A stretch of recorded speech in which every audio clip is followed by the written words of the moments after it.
siya. Ano po yung suit? Una yung puwet. Pero, iikot yan. Huwag mo iikot. Oo, kausapin mo siya, ha? Nasa kanan po ba siya ngayon? Andito siya sa right side. Kaya mabigat dito sa right, no? Kanan mo lang maaari. Hindi, wag malikot na. Titignan ko yung area. Yan. Yan na. Ayun, no. Di pa makita yung ano? Gender? Lalaki. Lalaki? Oo. Hindi nga. Hindi nga. Oo, Bakit? ayun. Saan? Ba't naging lalaki? Ayun, lalaki siya. Lalaki? Hindi nga.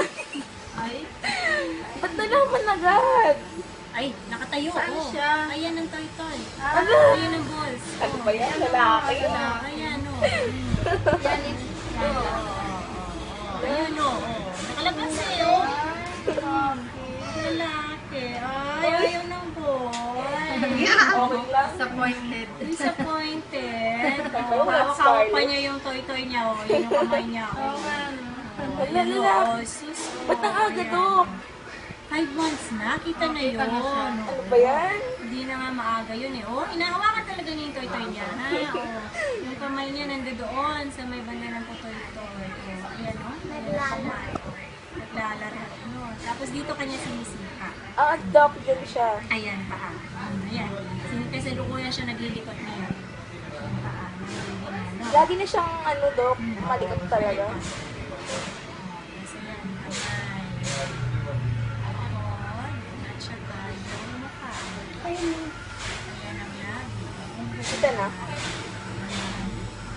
Okay naman siya.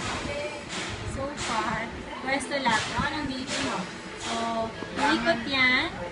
Hindi mo kailangan ipahilot. Wala kang kailangan ipagawa. Kausapin mo lang.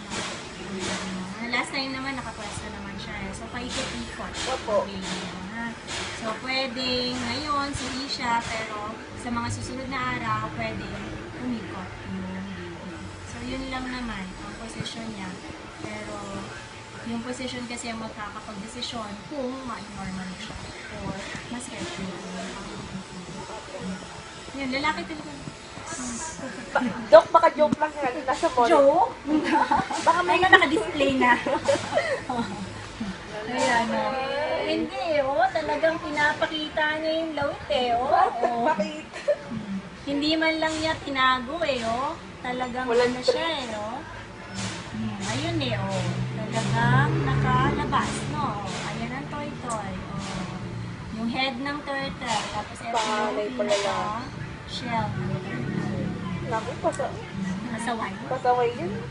Hindi, ang mga lalaki mas close sa nanay. Pakita ko lang muna kay ate. Sige, be, tama na yan.